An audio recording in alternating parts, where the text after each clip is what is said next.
Hi mga kamaestro.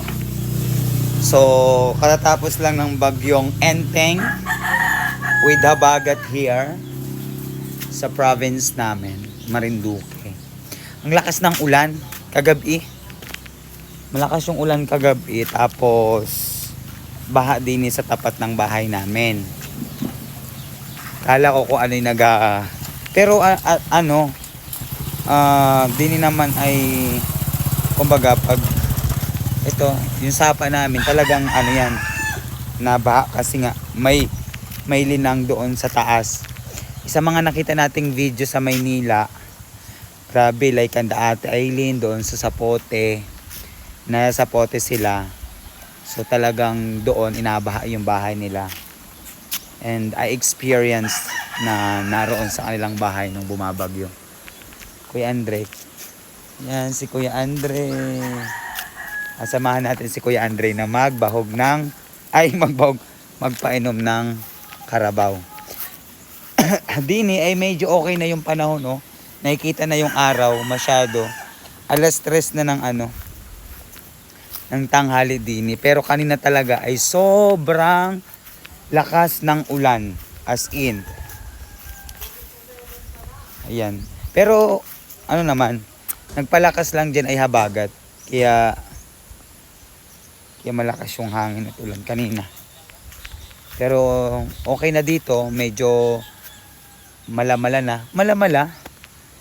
Makulimlim lang maghapon. Kaya goods. Hindi tayo nakauwi ng Manila.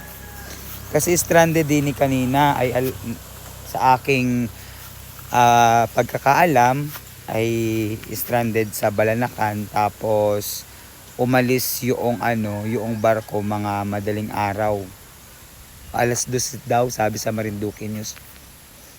Hindi na rin ako tumuloy kasi nga ako inalamig, inatamad kahit may biyahe na.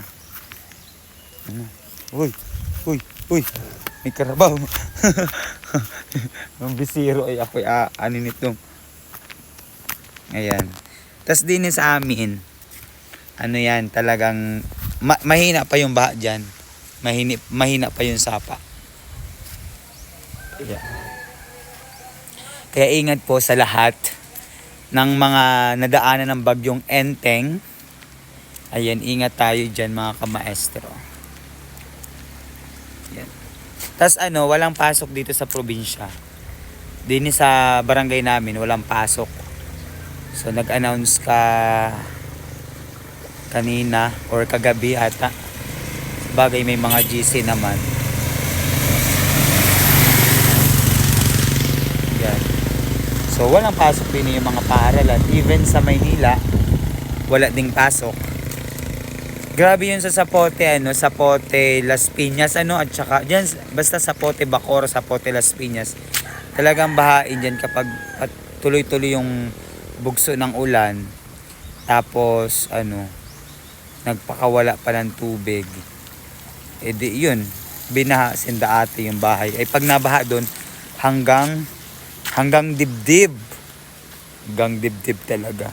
Pero syempre, mas malala yung mga talagang bahain na lugar, like sa Antipolo ba yun na nasa 3rd floor na sila, tas lubog na yung bahay doon sa basta yung 1st floor na lubog na. So kawawa din naman. So be ready. Ang calamity hindi natin masasabi, ang bagyo hindi natin masasabi. So always bear ready sa mga ganyang mga pagkakataon. Hindi naman natin yan siya may iwasan kasi nature siya. So walang makakapag-control. So ang gawin lang natin is maging handa sa lahat ng oras, sa lahat ng panahon. Ayan guys. So yung mga kamaestro, nag-update lang tayo dito sa ating probinsya ng Marinduque. And totally okay na dito. Makulimliman, mahangin man ng konti, pero we are okay. Ayan. Nag-aulan ng karabaw.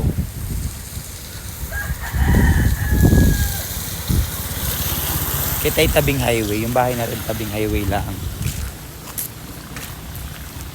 So yung mga kamaestro, that's all for tonight. Tonight, gabi na pala. Hapon na kasi. Ayan. That's all for today. So siguro bukas kita makakauwi. Bukas na kita makakauwi nito.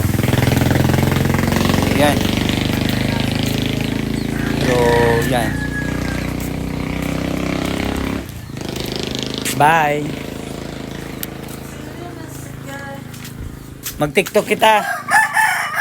Hindi yung ano, yung marami and tidak may bigyan. Just follow me sa TikTok, tsaka sa Facebook page, tsaka sa YouTube channel ko, Maestro Quijano. Bye!